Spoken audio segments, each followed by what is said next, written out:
So, a couple years ago, they released a new Digimon game for Vita and PS4. It was Digimon Cyber Sleuth, and it kind of tried to be a Pokemon, like an alternative to Pokemon. Let's say that. And at least in my particular neck of the woods where I grew up, um, Digimon was always kind of seen as like the Kmart knockoff of Pokemon, if you get what I'm trying to say. But nevertheless, I got into Digimon all the same. I didn't stick around for long. I think it was like season 3 is when I dropped off. The one that's got the red dragon and the yellow fox thing that the entire internet collectively wants to fuck. That's about where I dropped off. But I had plenty of the toys. I had a couple of the games. In fact, I ripped my own copy of Digimon World 4 to keep playing it since I no longer have a TV to play my GameCube on. But yeah, so I can't say that I'm a true Digimon fan, but I'm enough of a Digimon fan that I wanted to give Cyber Sleuth a try. And the problem with Cyber Sleuth is that it's a Namco Bandai game, or Bandai Namco, or whatever the hell they are this week. But they pulled some bullshit with the original launch, where, and they love to do this all the time. They did it with Tales of Vesperia back on the Xbox, where they released like 5,000 copies, and then they sold 5,000 copies, and then they only went, oh, we only sold 5,000 copies, oh, I guess nobody wants it. And it's like, well, I want it. And they're like, well, then why didn't you buy it? It's like, so they did the PS4 users pretty dirty too, because there was pre-order DLC, and the pre-order DLC took months to get onto the store, and then when they did put it on the store, it was pulled almost immediately. So, and it's not really anything consequential, because the DLC is included in the complete edition that just came out for PC and Switch, and all it is like dumb little chibi versions of the Royal Knights. I mean, they still have all their moves and they're just as powerful, but you just have to look at them and it's like, oh, instead of Omnimon being like a crazy 10-foot tall knight, he's like cute. But regardless, I have been playing Cyber Sleuth, and I have a ton of opinions about Cyber Sleuth, and I just wanted to just throw them all out there. I am not happy with this game. I am very unhappy. For like the past 2 years, all I've had to listen to is, oh my god, Cyber Sleuth is the best game ever. Cyber Sleuth is the Pokemon killer. Cyber Sleuth is the future. Every future Pokemon game should do what Cyber Sleuth does. And the answer is that this game's combat is just barely a step above like your average Neptune game, and don't fucking kid yourself otherwise. The combat is the most bare bones, brainless bullshit this side of like a budget JRPG I've ever played. And I can give this game credit where credit is due. I understand that it was a Vita game first and was ported. I understand that it was a budget title that came from a smaller studio. But you have incredible games that come from smaller studios all the time. So that's not really something that you can use as a defense. Like, oh, it was a budget game, and Undertale was made in fucking Game Maker and blew the hell up. So there's like no middle ground for this anymore. And I can remember seeing all these like webums on 4chan and other parts of the internet where it's like, oh, look at Omnimon, you know, and not just Omnimon. It's like, look at all these awesome Digimon who, to their credit, yes, their special attacks, their signature moves are fully animated. They are fully, like, if there's a voice clip, there's a, you know, it's got a voice clip to it. Like, if there's a certain quote they said during their attack, there's a certain quote to it. But there's just nothing otherwise. Like, every other move is just like half of a Super Saiyan power-up. So it's like, yeah, so like the Royal Knights may have 2 or 3 moves that are fully animated, but then the rest of their moves are just going to be this like, oh! And then suddenly they're summoning fucking meteors like they're Sephiroth. And it's it's frustrating. Another thing that's frustrating is that the game was very clearly machine translated. There were bad translation errors in the original launch where certain dialogue options would bleed into the other line, and they fixed maybe a handful of them, but there are still plenty of dialogue options that make absolutely no sense. You get text messages from like your Digimon or friends or family or anything like that, and you can respond to these text messages, and half the time it is some completely irrelevant bullshit. And I don't mean like real life texting. I mean like, so you have this farm where you can grind your Digimon forever, and we're going to talk about that because that's awesome. But sometimes, like, maybe your Digimon will be like, I'm so bored, let's play sometime. And then you might send a response back that's like, that's great, sounds good. Or like, happy to hear you're having fun. It's like, well, it clearly just said that it wasn't having fun, so why is this the response? Or, you know, you have the option of a female avatar, and there's no point to it, because regardless of what avatar you play as, the entire game is voiced out under the assumption that you are playing as the male character, which leads to a hilarious side quest where characters ask you about your preference in women while you're playing as a woman. And yes, I am playing the female avatar in this game. I just think she's cute. Whatever. You put a pretty girl in your game, I'm going to play as a pretty girl in your game. You let me get upskirts of your pretty girl while we're flying through the digital world, and I'm going to get my upskirts of the pretty girl while we fly through the digital world. You know, birds fly, water's wet, and I want my panty shots. So the world continues to revolve. But the biggest problem with Cyber Sleuth is the pacing. The pacing in this game is fucking absurd. And okay, so I'm going to try to keep the spoilers to a minimum. I understand it's a 2-year-old game, but at the same time, it is a re-release of a 2-year-old game. So it's kind of that argument of like, you know, Star Wars is 30 years old, but is it okay to still tell people the spoilers from the original trilogy, considering that they still get re-released like every other year?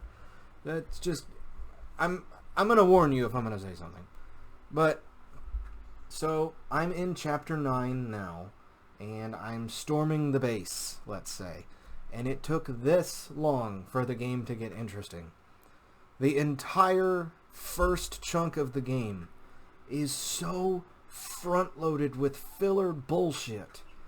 And that's ridiculous. I can't, like... you put that in the middle. Like, the entire beginning of your game should be you easing me into the game, you getting me excited to play the game. And instead, the entire beginning of the game is, well, let's fucking go to Kowloon level 1 for the first time. Oh boy, there's a side quest. I bet we're gonna go to the part where Arata broke the logout pad. We sure are.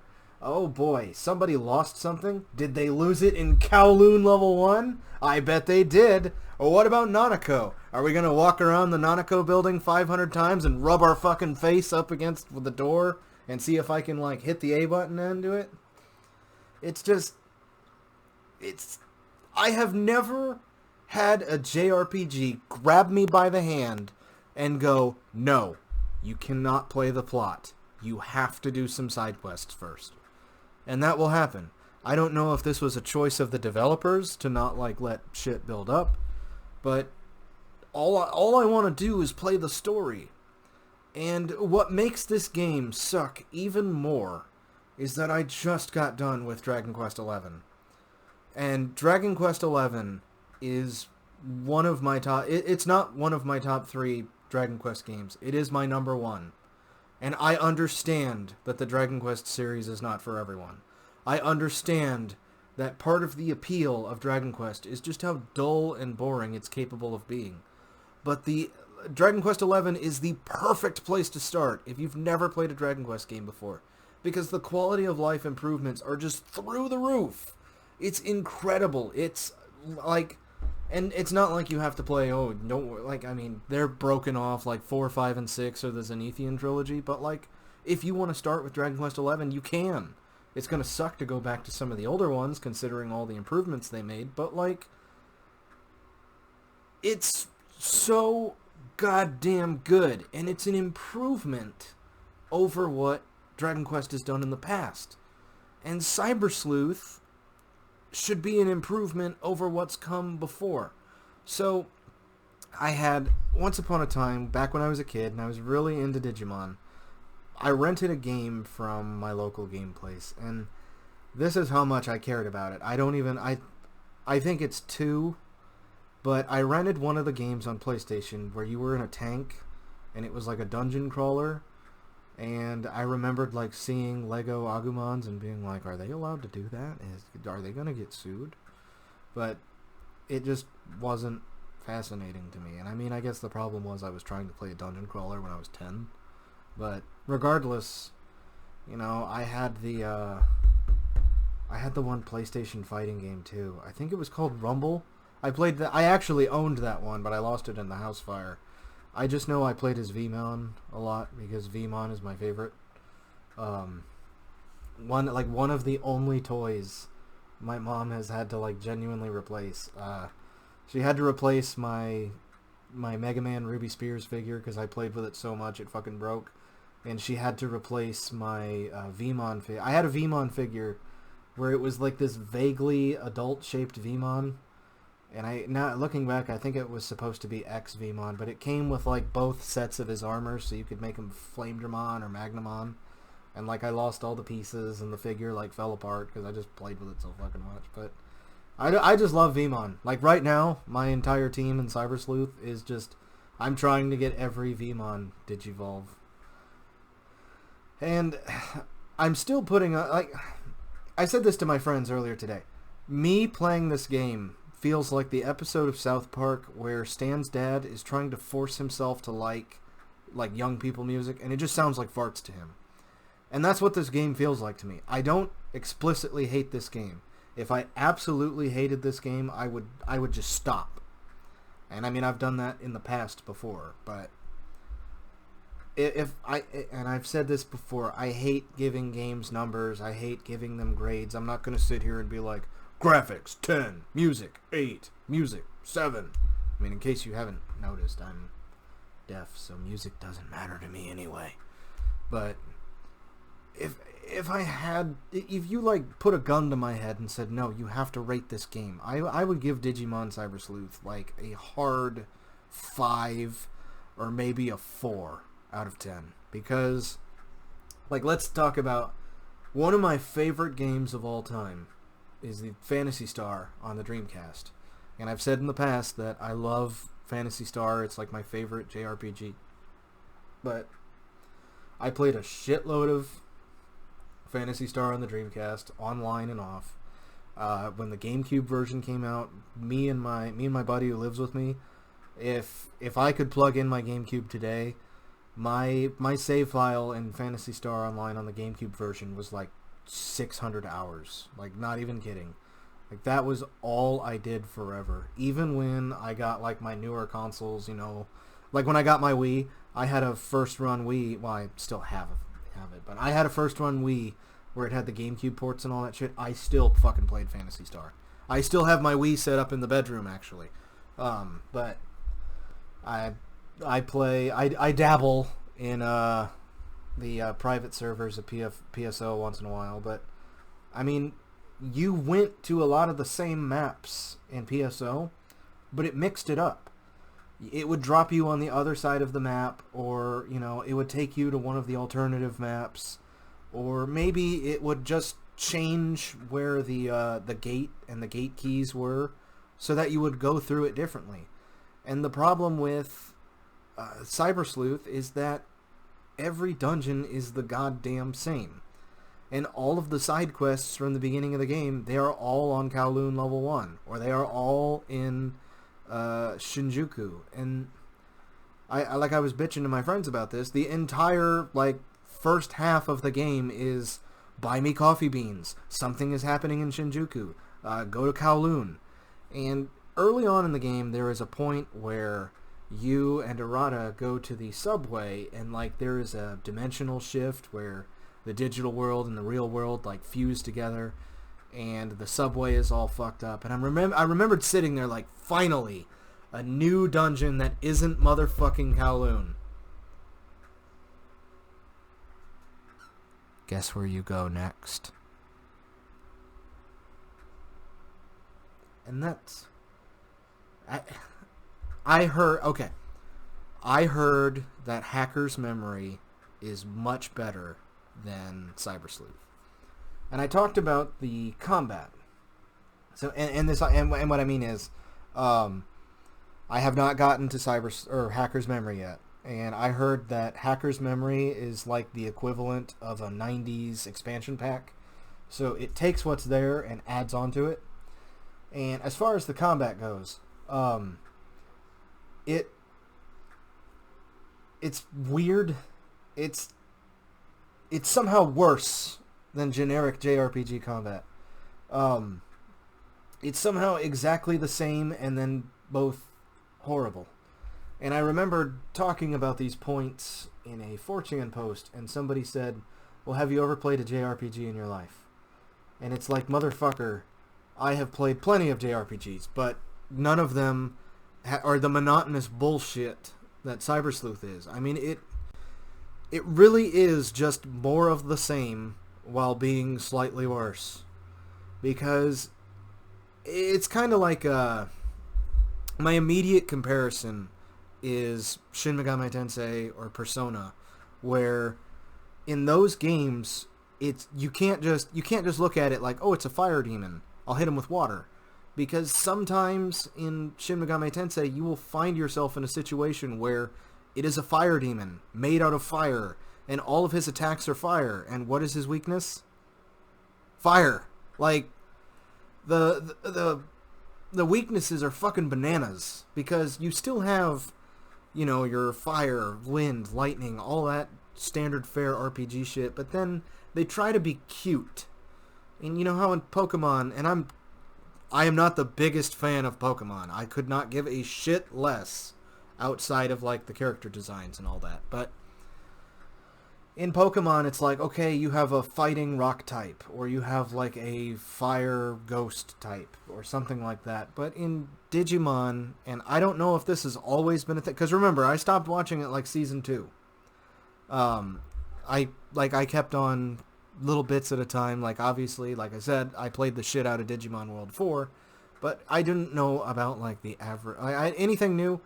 I think it was, like, once they started transforming into their Digimon, I stopped giving a shit.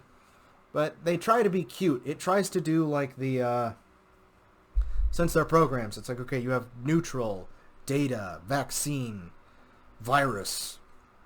And the problem is, it's not as immediately apparent as fire, wind, water. So it's like, obviously, okay, vaccine beats virus, but then why does data beat vaccine? You tried to be cute, but it's not making any sense. So I said earlier, the combat isn't any fucking better than the average Neptune game, and let me elaborate on that. Is that enemies do not have... Okay, so you can forwards and backwards evolve your Digimon all you fucking want. And it's kind of like the reincarnation in Disgaea, because, like, creating my quest to create all the Vmon evolutions. So you start with Sunomon, and Sunomon has, like, a max level of, like, 10. So you turn him into Vmon, and he has a max level of, like, 20. And from there, you can either turn him into X Vmon, or you can turn him back into Sunomon. And if you turn him back into Sunomon, well, then now Sunomon can go up to, like, 30. And then from there, Sunomon can learn more moves, and maybe Sunomon can eventually learn a move that no other variant of Vmon can learn. So it's to your best interest to grind and evolve and grind and evolve and de-evolve and then evolve again. But where in Pokemon, it would be a fucking nightmare, because there is no, like, there is no special brand of autism except maybe Sonic and My Little Pony comparable to Pokemon. I have absolutely no idea why Pokemon fans are so apprehensive to fucking the EXP all, because there is no greater nightmare than having, like, okay, this is why I hate Pokemon. If I wanted to, like, level, like, let's say I want to roll with the crew of Pokemon that I like. And I think the last time I played Pokemon Red, I tried to do, like, Nidorans and stuff, because they're fucking rabbits. But, like, in Pokemon, before they started, like, EXP All is just now in the game, and that's pissing people off, and I don't understand why, because there is nothing fucking fun about putting in your Pokemon and wasting a turn swapping them out. Wow, guys, I am such a hardcore gamer. I have to take one extra turn to change out my Pokemon. The women love me. But, so, I think your reserve Digimon get maybe like a fourth less of the experience, but the greatest part of Digimon is that the game plays itself if you just let it. So I can't give you an exact time of how long I've been playing, because as long as you keep your Switch in sleep mode, and I think this happened on the PS4 version too, but as long as the game is still running and your Switch is asleep, time keeps rolling. So you take your Digimon, you throw them in the fucking farm, go to sleep, wake up, and like, you know, I'm old, I gotta take my 4 a.m. piss. So it's like, I'll check my Switch, and it's like, hey, are they done training? Can I put them on another 2-hour train? I can, great. Like, all the DLC Digimon I started off the video talking about, they're already all level 99. And I don't use any of them, but I just threw them on the farm, because fuck it. But so you can let the farm do the work for you, so that you don't have to grind, and it's not a bullshit thing, like, what is it? In the last 2 days, I was able to jump my War Greymon Black and my to like level 70 something, and then send them motherfucking back to Black and Blue, and then send them forward to start the grind all over again. And and just one little thing for doing the farm: when you feed your Digimon, don't do what I was doing. I was literally like pulling a Napoleon Dynamite, like, eat the food! Throwing drumsticks at people. You have to wait for them to finish, and you have to wait for the cam +1 to pop up. So don't do what I did and just throw food and run. But anyways, the farm does all the work for you, and it's great. But going back to the combat, again, for like the 5th time I've said that, these are just like the same retard slap fights that Neptune games are. And I mean, I used to buy every Neptune game until I realized that it wasn't even worth it, ironically. And I mean, since you can digivolve forward and backwards, it's never explicitly clear how strong the enemies you are going up against. How strong are the enemies you're going up against? So, like right now, where I'm storming the base in Chapter 9, so to say, I had to, you know, I'm going through the bad guys' network, and there's like these baby Digimon that I'm killing in one turn. And then there was a security where I had to fight an Andromon and the, whatever the little fella with the Mega Man arm cannon is. I had to fight them, and I mean, it was literally just, we were both doing scratch damage to I'm playing on normal, by the way. But we were both doing just scratch damage to each other. It was literally just like,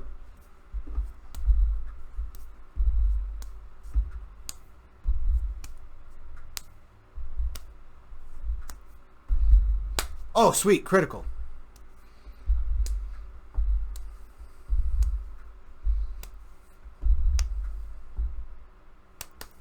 Combo attack. I hope you've enjoyed my dramatic reenactment of the Cyber Sleuth battle system. Oh, sorry, Mordecai. Didn't realize you were laying here. So, and I've heard people say, well, you gotta play on hard. How about you just balance the goddamn game? Does that sound good? I shouldn't have to arbitrate, like, it's so stupid, because the internet strategy is, okay, you gotta get these fucking platinum turds, and just fight with the platinum turds, because you get, like, billions of experience, and then you can actually survive hard mode and play the game it was meant to be played.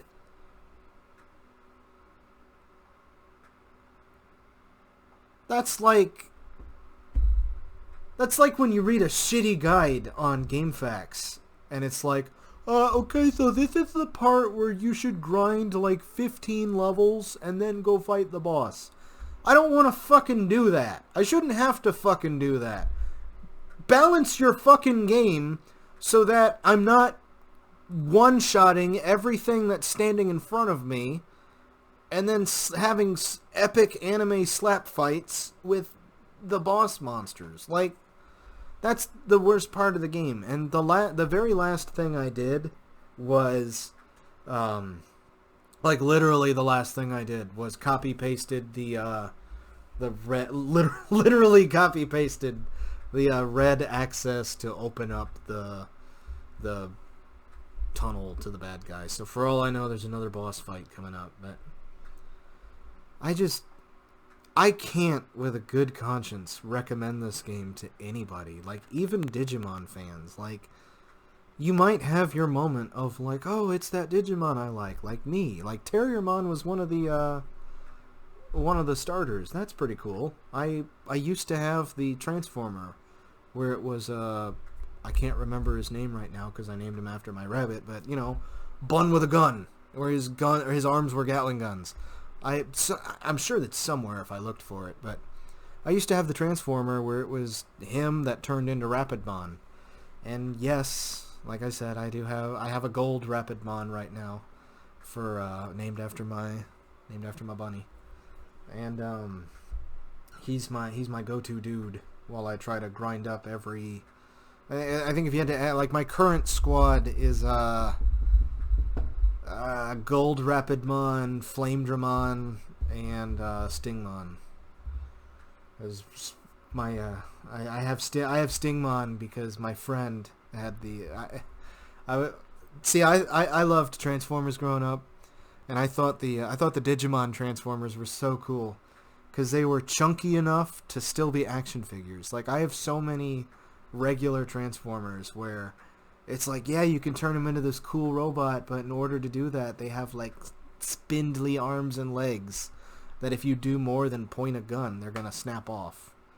And, oh man, I want to buy that black War Greymon figure. It's like a black Agumon that turns into a black War Greymon.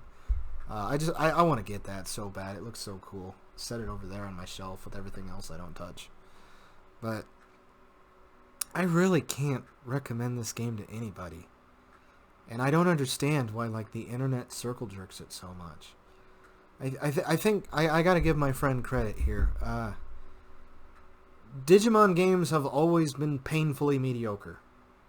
Never good, never bad. Because, I mean, like I said, I'm not gonna call Cyber Sleuth outright bad. But it's just not good either. I mean, it's middle of the road. And that could all change. It could have a fantastic ending, and I could come back, because like I said, everything was front loaded with filler, and then now that I'm in the middle of the game and I have more areas unlocked, the side quests have gotten a little more interesting. But that's so fucked to me. It's backwards. You should put the cool ones at the front, and then mix the filler ones in the middle. Like, maybe send me to Kowloon 500 times after I've done everything else and you want to reuse old maps. And just, if I could give, like, one more credit where credit is due. Apparently the director of this game doesn't even like Digimon, but he did his research. And, like, the monkey one, Etamon, he's voiced by his original actor because his original actor, like, fucking loves doing it. I guess from what I understand from what people have said is that the director of this game doesn't even like Digimon, doesn't even care about Digimon, but he has, like, a personal belief that if you're going to make a Digimon game, it should be the best goddamn Digimon game. Or if you're going to make a Mario game, it should be the best goddamn Mario game. So, I mean, you could make the argument that some of the mistakes that went wrong with this game are because they spent more time focusing on, you know, Does Agumon's pepper breath, does he charge it and shoot it just as fast as he does in the show? Or like, just... Do we linger on Where Garumon's moon kick for a second longer just to show the stomp, But just...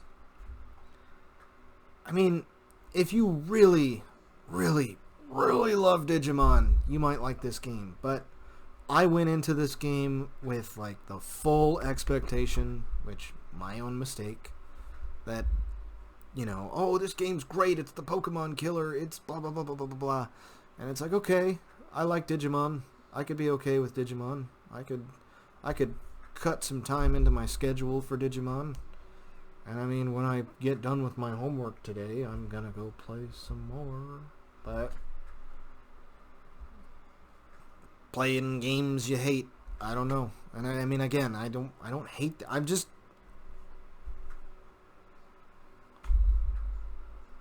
those are just... Oh wow, a half hour. I've been sitting here bullshitting for that long. I'm sure somebody's gonna see this video and get angry and come yell at me, but I mean, that's just... This is the most honest review of Digimon that I could possibly give you.